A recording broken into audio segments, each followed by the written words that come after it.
Hello, and welcome to another episode of Inside Voice, Processing Life Out Loud. I am your host, Shah, and thank you for joining me again as I am processing something else.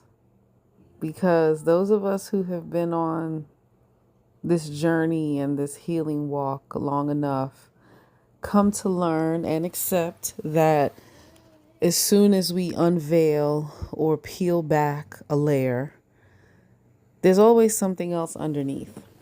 So, just to recap, in episode 1, last episode, and our pilot, we were talking about unlearning oldness and how easy it becomes to confuse or blur the lines between gratitude and obligation.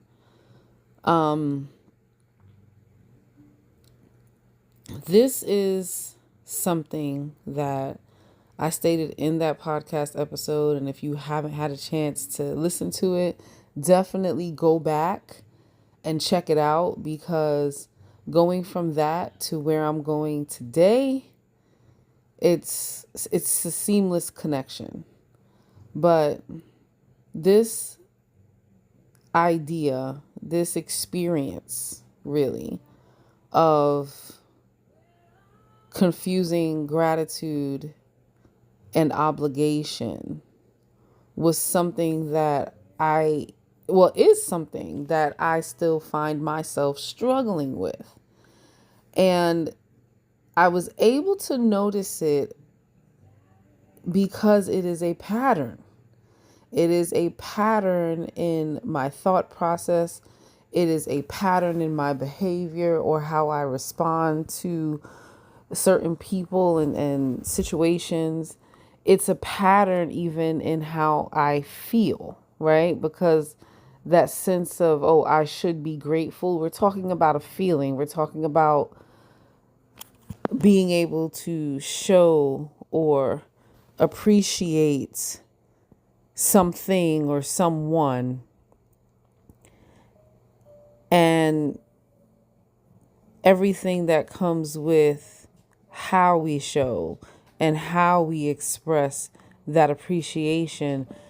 And when we start delving into accepting things, staying too long, overextending ourselves, over functioning as a result of this so-called gratitude and feeling obligated to behave and function in these ways, it's a problem, right? And so this issue that I talked about in episode 1 led me straight to what we're going to talk about in this podcast episode. Because again, blurring the lines between gratitude and obligation was a pattern, or is a pattern, in my thinking and in my responses to things. So it raises the question about patterns, right? Like, when the pattern is the point, right? So that is our topic today. When the pattern is the point. So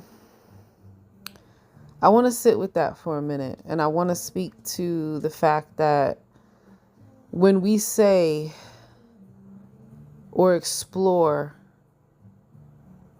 this idea of the pattern being the point, well, what is it that we're really exploring, or what is it that we're trying to say? And we're not talking about whether patterns are real. We're talking about how we relate to the patterns, especially when our hypervigilance sharpens our ability to detect them. Okay. I am someone who is hypervigilant. I subconsciously am always reading other people's behavior. I'm reading the energy of the room. I am always analyzing body language and tone and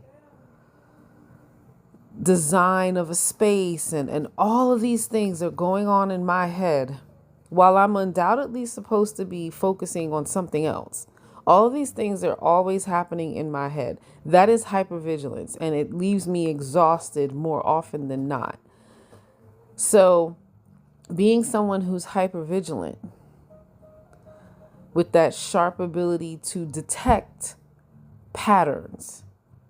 I used to boast. I actually used to be really proud of the fact that my pattern recognition is like, so what would my 17-year-old say? Peak. My pattern recognition is peak. My pattern recognition is exhausting. Okay? Because it's when I identify and pick up on these patterns that I get into that fight, flight, or freeze mode. It keeps me in a state of anxiety. And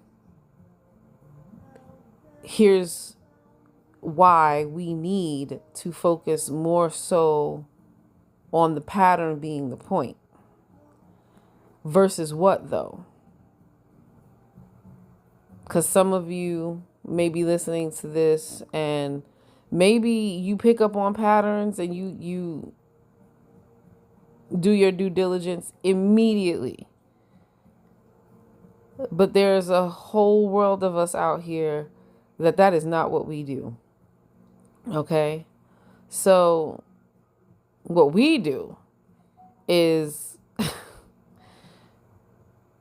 we recognize the pattern. We think about it. And then instead of really sitting with how the pattern makes us feel, we start to analyze what might be behind it. Or we second guess our recognition of the pattern and how it makes us feel. So we pose this question of, why is this happening? Or is this really happening? And again, we're not talking about whether or not the pattern is real. When we commit to recognizing or retraining and reparenting or reprogramming ourselves to making the pattern the point, we can stop asking whether or not the pattern is real. We stop asking why it's happening, at least initially, because there are some situations in which we need to ask, and then there are others in which we really don't need to. When it comes to patterns within ourselves, the best approach would be to figure out why, but that can't be the first step. Why can't be the first step? When we're talking about our recognition of patterns when it comes to other people and our interactions, work relationships, family, whatever human and relational interactions we have, when we identify these patterns or when we recognize these patterns, we need to strive to get away from making analyzing or intellectualizing the pattern the first step, right? So again, the question isn't, am I right about why this is happening, or is this happening, or even why is this happening? That's none of those are the initial question. The initial question, what we should be asking when we recognize a pattern, albeit within ourselves or when we're interacting with others, is, regardless of why this is happening, how does this pattern affect me, and do I want to keep participating in it? So let me say that again. Let me sum it up. really quick. When we recognize patterns, the question isn't, is this real? The question isn't, why is this happening? The question isn't, am I right about why this is happening? The question should be, regardless of why this is happening, how does this pattern affect me? And do I want to keep participating in it? I think we should all say that out loud together, because it resonates so deeply with something that I think a lot of us overlook. So let's do it together. All right? Repeat after me. When the pattern is the point, the question is, regardless of why this is happening, how does this pattern affect me? And do I want to keep participating in it?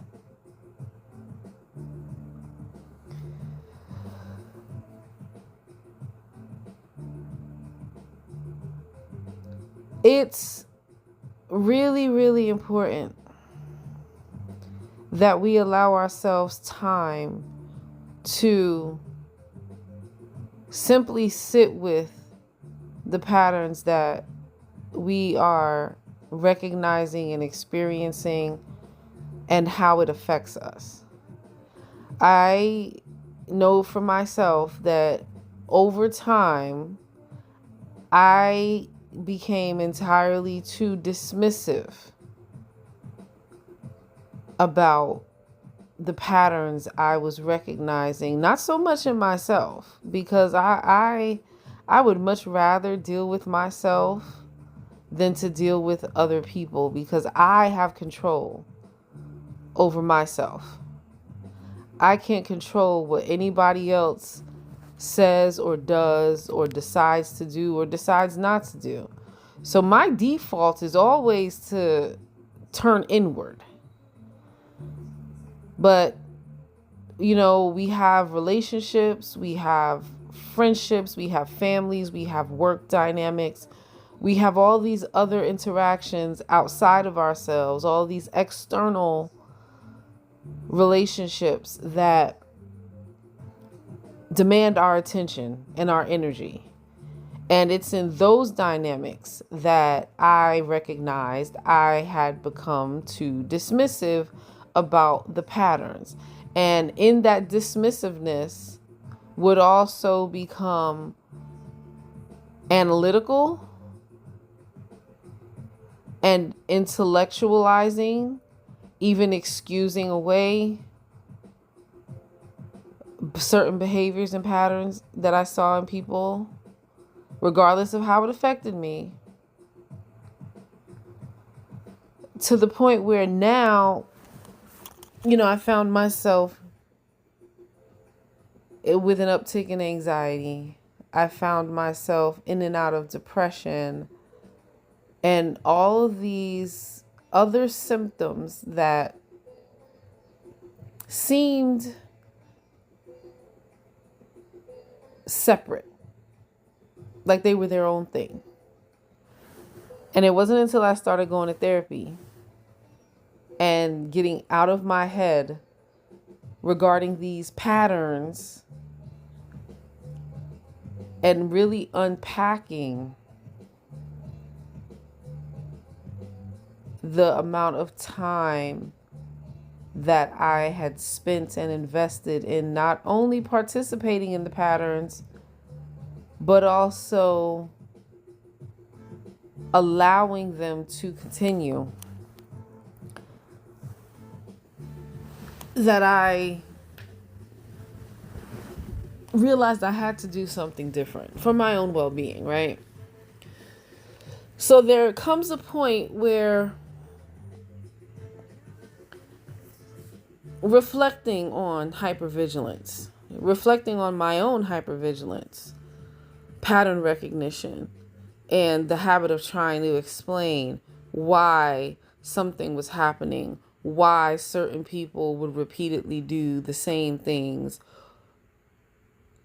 instead of just noticing and sitting with the fact that it was happening.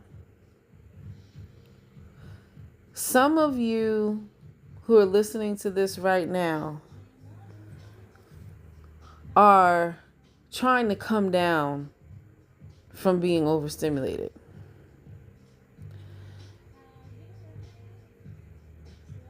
If you're anything like me, you're in and out of a state of overstimulation all day. And in that overstimulation, you see all these different patterns and inconsistencies, which can be their own pattern when dealing with other people, that contribute to your being overstimulated and your overfunctioning. You know, it makes me think about something my mom told me, may she rest in power with the ancestors, that her old boss used to always say to her. My mom had a manager who would say, if something happens 3 times, it's a pattern. And if it's a pattern, it's a problem. Now, not all patterns are problems, right? Because when we're establishing routines and self-care and prioritizing our tasks and activities for the better, it's not a problem. When he said this to her, he was speaking more from an internal management issue that they were having at the job.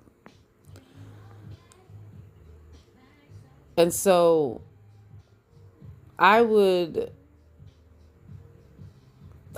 build off of what he said, and I would actually say something more to the effect of, if something happens 3 or more times, it's a pattern. And if it's triggering me, it's a problem. Okay? So if something happens 3 or more times, it's a pattern. And if it's triggering me, it's a problem. Now keep in mind, I'm using the word trigger here to mean anything that takes me out of my regulated state. Okay? So if it triggers me to recluse, if it triggers me to go nonverbal, if it triggers me to disassociate, if it triggers me to start feeling anxious, and every time it happens, I am triggered, and it has happened 3 or more times, it is a problem. And that should be the only thing that matters. Not the why, not what's behind it. We can understand. It's okay to understand or to seek to understand what's behind something. What's behind people's behavior. But understanding does not excuse the behavior. Understanding does not make it right. Understanding does not fix the fact that this particular pattern is triggering to you. So I want to invite you to explore what it looks like for you to honor patterns as information without immediately assigning a motive, intent, meaning, without taking a deep dive into fully understanding what's at the root. Because especially when we're talking about interactions and relationships with other people. We don't necessarily, we can't necessarily say what is, what isn't. And if they're not practicing awareness, or if they're not at that point in their journey, they're not going to be able to confirm or deny. They may not even recognize that they themselves function out of a pattern. And so, as I am processing this, I have made a lot of conscious effort over the past week or so to really just look at patterns as the information that they are. It is a pattern. Okay? So it becomes less and less about proving yourself right or wrong, about forcing other people to acknowledge or function differently than how they've been. It's about recognizing when a pattern exists and really considering how it makes you feel, like in and of itself. How does this pattern make you feel? And if there are other thoughts that accompany the recognition that this pattern even exists, you definitely want to sit with that too before you act on it. Don't do anything yet. Sit with the pattern. Acknowledge and honor your feelings as it relates to that pattern. And then, after you've sat with it for some time and sat with your feelings about it for some time, decide whether it's something you want to continue to engage in. See, most of us who know what it is to overstay, to overfunction, the one thing we're definitely guilty of is that not only did we not have this honest conversation with ourselves about the patterns that we were seeing and experiencing, but then we tried to justify it or rationalize it, understand it, so that we would have a reason to stay in it, which when you say it out loud is insane. But then that key part, even with skipping all the other questions that we need to ask ourselves just about the existence of the pattern. If we had ever sat down and asked ourselves whether it's something we want to continue to engage in, and answer that question truthfully, wholeheartedly, answer the question of participation. And do we really want to do this? Do we want to go on this merry-go-round for another 6 days, 6 weeks, 6 months, 6 years, till the day we die? Do we like that idea? Do we really want to do this for an extended period of time? Even in skipping all the other relevant check-in questions. If we asked ourselves that one question, do I want to do this for an indefinite amount of time? Do I want to participate or be exposed to this pattern for an extended amount of time?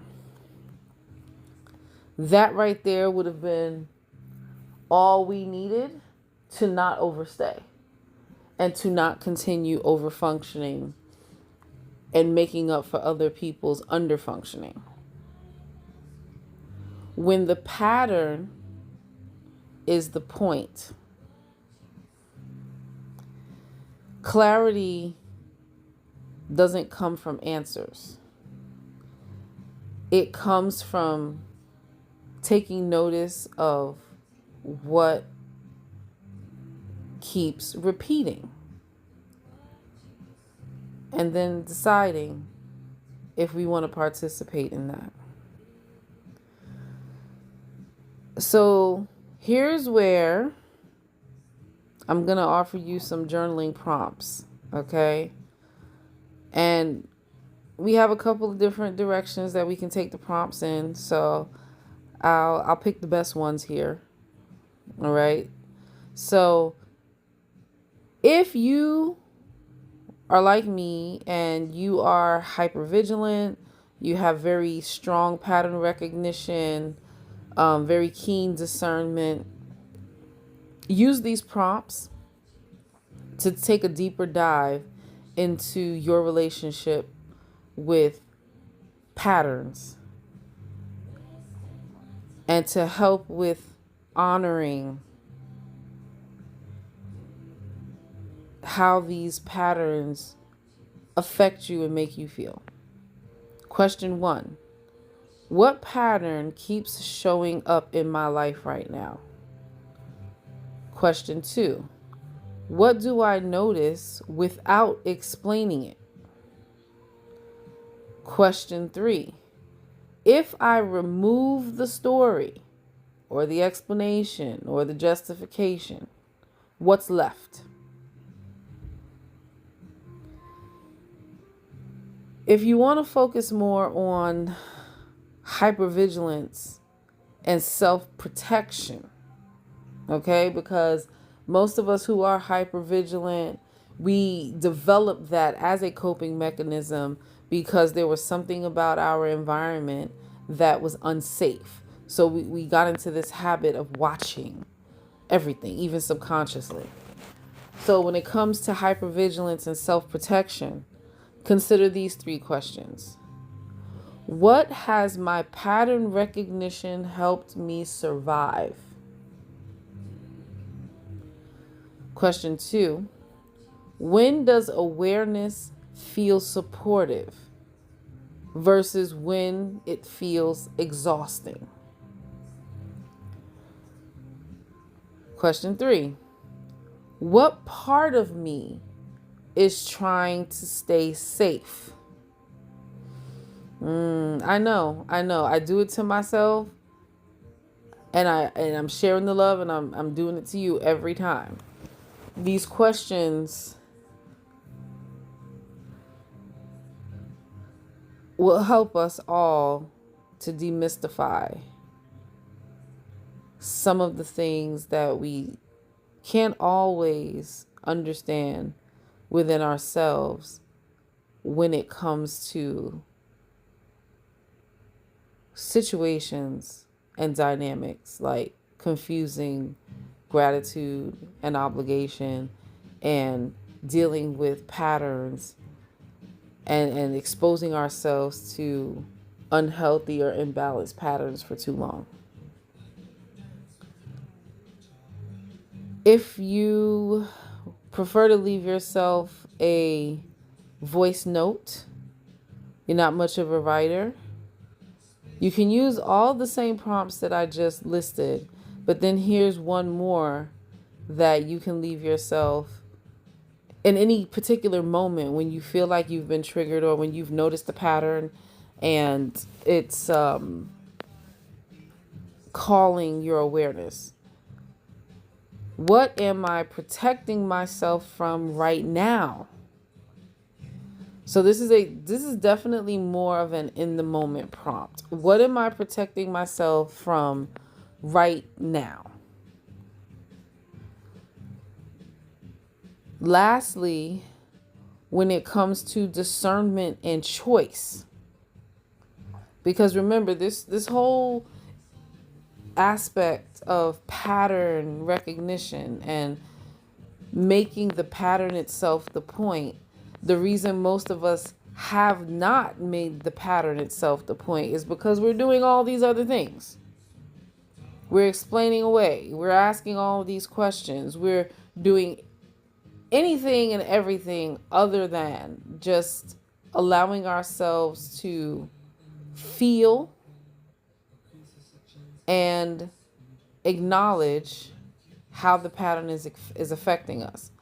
So it's just like I said before, when we ask ourselves that question about whether or not we will want to participate in this pattern for an indefinite amount of time, this is where we have to take that deeper dive into discernment and choice. So when it comes to discernment and choice regarding patterns, question 1, regardless of the reason, how does this pattern feel in my body? That's definitely something that you need to sit with. Regardless of the reason, how does this pattern feel in my body? I can tell you, when I am exposed to a pattern, and say it's subconscious, say my hypervigilance is picking up on something subconsciously, I feel it in my gut. My anxiety is triggered in my stomach, both energetically and physically, if you know what I mean. So I know when I start getting these not so fun flutters in my stomach, something is amiss, even if I'm not conscious of it yet. And so now I have to turn on my discernment. And then once I do become clear or aware of what's present, I'm going to have to make a choice. So that question again was, regardless of the reason, how does this pattern feel in my body? Question 2, if nothing changed, could I stay?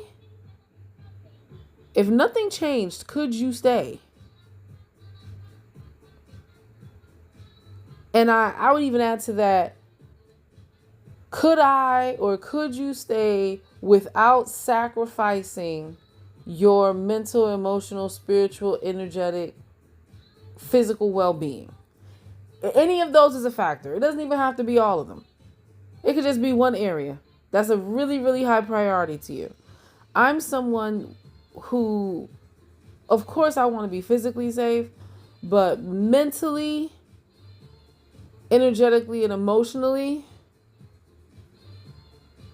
I must be safe. So when I find myself in dynamics where I feel like mentally, energetically, and emotionally, I am constantly under attack, or I'm constantly under pressure, or I'm constantly overstimulated, that has become enough of a pattern for me to be like, you know what? Yeah, I don't think that I can stay if this does not change. The patterns I find in this dynamic or in this situation are triggering me mentally, emotionally, and energetically. If nothing changed, could I stay? Absolutely not. If it means it's going to cost me my well-being, any aspect of my well-being, hard no. We're going to have to figure something else out. Last question in this discernment and choice area. What would choosing myself look like here? Most of us have no idea what it looks like, what it feels like, what it sounds like, smells like, tastes like, to actually choose ourselves.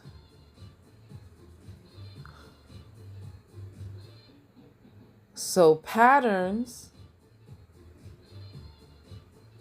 serve a higher purpose than making us spin out and overthink things. Truth be told, patterns, when used correctly, when viewed correctly, lead us right back to ourselves and will point directly at the things that we need to either put down or readjust so that we can be the best possible version of ourselves. I was feeling pretty chatty today. So let me, in all fairness, let me go back through the journaling prompts without my commentary so that you have them, okay? First area, awareness without assumption.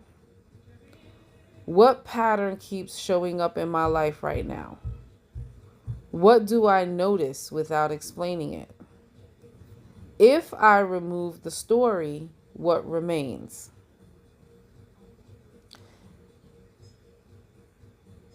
Focus area 2, hypervigilance and self-protection. What has my pattern recognition helped me survive? When does awareness feel supportive, and when does it feel exhausting? What part of me is trying to stay safe? Voice note option. What am I protecting myself from right now? Focus area 3, discernment and choice. Regardless of the reason, how does this pattern feel in my body? If nothing changed, could I stay? What would choosing myself look like here?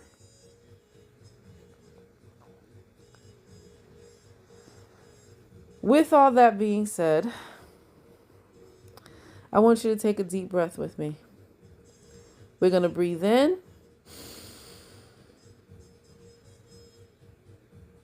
Hold it for 4 seconds.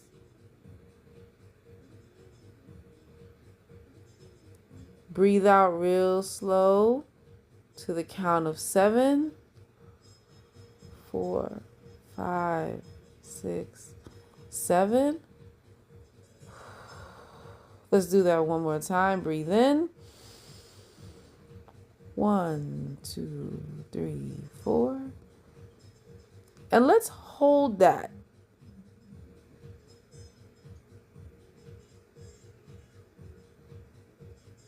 And slowly breathe out to a count of 8 seconds. 5, 4, 3, 2, 1. Whew. All right. So I'm going to end the episode on this note. You don't need proof to trust what you notice. You don't need certainty to choose differently. I'm a big fan of the pivot. Sometimes we just need to pivot. Sometimes you just need to put some stuff down and walk away. So you don't need certainty to choose differently. And as you sit with this, you're invited to journalize whatever else comes up. And take in a quiet reflection. And remember to let the patterns speak for themselves. And then you decide what you're available for. Thank you so much for tuning in to Inside Voice, Processing Life Out Loud. And I'll see you, or you'll hear me on the next podcast on the next full moon March.